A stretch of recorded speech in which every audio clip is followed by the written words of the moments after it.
Hello everyone, I'm back. Well, we did it again. I didn't even tell you guys last time, but last set we got the Scar. Oh, this is the Scar. This set we got the Hero. Just got it yesterday. Went undefeated and into my first three matches. So I was just kicking back to get top eight, and it was really cool. Really cool. We have a lot of Steel Song. Almost half of our players Steel Song. A few um, couple red purple holdouts, uh, like one blue steel player, green purple was in there. I played Steel Song and blue steel. That's what I played against to get to the top. But let's dive into the deck. I wanted to really try to explain this deck for those of you who are new to Lorcana or maybe just want to try the deck out and see what is this? I know it's not very popular. I made this deck a couple months ago, back in like December. I started thinking about it, and like January, it really started to come together. This is a Ruby Amethyst item deck, and our top three items here that we use are the Imperial Proclamation that says every time one of your characters challenges another character, you pay 1 ink less for the next character. This does stack, so if you attack twice, you pay 2 less. And if you have 2, right, then if you attack once, you pay 2 less for the next character. If you attack twice, then you pay 4 less for the next character. It goes crazy. We have the Amethyst Chromacon for the card draw. You just pay 2, tap it, and then both players draw a card. But that's okay. It's okay. I know it's scary. I know you're like, no, but I'm giving my opponents cards. Like, it's okay. Your deck is stronger. You gotta believe in the deck. You have to have faith in this deck. And our last piece of the puzzle, right, is the Sumerian Talisman. This says, every time one of your characters is banished in a challenge during your turn, you may draw a card. So in essence, if you attack, which you want to be attacking with the Imperial Proclamation, and you die, normally that's a bad thing, but now you draw a card, and because of this one, you pay 1 less for the next character, that you draw. Or if you have 2, then you pay 2 less. Or if you have 3, then you pay 3 less. So like your next character you play for free. You don't have to use any ink. That's the core mechanic of the deck. We've got your favorite Diablos. He's your best start, and then we've got Shere Khan just to seal the deal. If you have Shere Khan, he says every time you challenge, you gain 1 lore. So you're challenging, you're dying, you're drawing cards, you're playing more characters. It's really just goes crazy. But here's the obvious answer. Everyone's like, once they play you, they're like, okay, well, I'm just not going to quest, or I'm not going to sing, if I don't have to. I'm just going to play 5 characters with 2 or 3 lore, and I'll just quest for 10. And then, that's game. Then I'll quest for 10 again. You might get rid of a couple characters, but that's it. So, to prevent that, or really to punish that, I should say, you have to play. You have to. I don't care what other cards you put in there. This has to be in there. This is Pinocchio. He says, when you play this character, you may exert chosen character. So now you're forcing the challenge. Your opponent cannot avoid you. Another trick that, again, we're playing top meta. We're playing, the best decks here. Is people will say, well, I'll play evasives. I'm just going to avoid you. Your characters aren't evasive, so I'm not going to worry about it. That is why you also have to play Peter Pan's Shadow. Not Peter Pan. although he's very popular right now. Peter Pan's Shadow. His ability, I'm covering it up right now, but his ability says your other rush characters gain evasive. So let's say you're playing green purple and they play a bunch of evasives, Diablo's evasive, Genie's evasive, Shift Diablo's evasive, and they're just ignoring you, they're questing, and you have, your little rush characters like the Phantom Blot, and they can't hurt them, you're only questing for one, Queen of Hearts. Now you play the Shadow and your whole board is evasive because you're playing a bunch of rush characters. And it's like, oh. Now I will say that even with all four of these, it's not quite enough for green purple because there's a ton of evasives. So they know to remove this and then they're safe.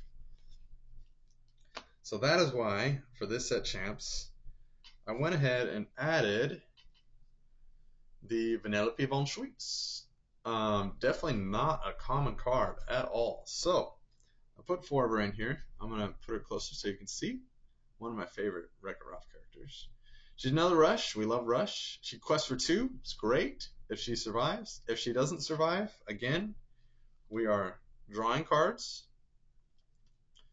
But she says when you play this character, she gains evasive until the start of your next turn. So I can play her, rush into an evasive, survive or not survive. If I do survive, I quest. If I don't survive, I draw cards. And I can still challenge evasives. And for if you're not playing into green purple, it's also a great defensive tool because then they can't challenge her back the next turn if she survives. So they have to use removal, which if they're using removal on that, then they don't have removal for Shere Khan, or they don't have removal for the Shadow, or the Super Goof. I gotta have Super Goof. We gotta go to Super Goof. Super Goof is awesome, man. He's one of the best cards, man. But obviously he has his limits. He's a weak card, so he's not gonna hit that hard. And that is why I have 4 copies of LeFaux. LeFaux says he's a character, which is important. Let's go. Well, I skipped Super Goof, but he says when you challenge another character, gain 2 lore. So let's say you challenge with, let's say you have 2 of these on board, right?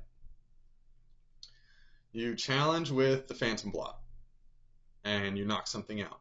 Then you pay 2 less, so you play Super Goof for 2, right? And that's all your ink. You're at 4 ink. Well, again, Super Goof just challenged. So now, if you have this in hand, you can play the foe. Super Goof usually survives, and the opponent usually survives too. This says ready chosen character. You can play him for free because of Super Goof challenge. And then you challenge again with Super Goof. This time he does die. So that means you draw a card. So that means you can play another character. And you get 4 lore. It's pretty good. I don't know. It's just, it works. That's what I'm telling you guys. It works. I played a lot of Steel Song, and because your items are the crucial part of your deck, Steel Song can't hurt it. Not yet, right? They're not expecting it. But yeah, the last piece of the puzzle right here, you must have is the Foxes. And again, it's another way to cheat out Super Goof. So you can play Super Goof again, or you can play Pinocchio again. This is crucial when people don't want to quest and just stay upright. You play Pinocchio, challenge, play the Fox. Oh, one fell down. Bring back Pinocchio, play Pinocchio again, challenge again, and then you can decide taking out 2 characters that quest for big, and you're drawing a bunch of cards, it's it's the beginning of the end. Let's put it that way. Oh man, so it's so much fun. One last piece here is the Elsa. Elsa also does what Pinocchio does, and she has Rush. So it's like a 2-for-1 combo for your deck, which is perfect. This is exactly what you need. You need Rush, you need Exert. And it's inkable. This is great. It says when you play this character, exert chosen opposing character. Now I will say, I rarely pay full price for Elsa at 5. That's the only downside. She's expensive. Most of the time, if I can, I will ink her um, until I have like at least 2 proclamations, and then I'll pay 3 for Elsa after a challenge to keep going, and then challenge with Elsa. Um, so yeah, it's she is expensive, but if you can cheat the cost, then you're good to go. You just keep going. You play Pinocchio and Matt Fox and Elsa, and the whole deck chains together. Yeah, I'm gonna post a deck list in the description. Oh, I forgot about Rafiki. I'm forgetting a lot of stuff. Sorry, there's a lot of cards. Rafiki. Rafiki is in here. 1, because he quests for 2. But 2, because sometimes you need to hit hard. Like for your Rapunzels, you can one-shot Rapunzel. For any 5-cost character, you can one-shot it. But also for locations. Because that's the other thing people are going to try to do. They're going to try to play locations on you. And you need to hit hard. So here's Rafiki. Challenge for 5. You could trade this for, what do you call it? Maui. We don't really have that many Mauis, so I'm using Rafiki. And then with the foe, you can ready him. But I actually don't mind Rafiki just because he quests for 2 also. So like they have to get rid of him. If they don't, then which means they're exerted, which means you can challenge again. So it just keeps feeding into itself.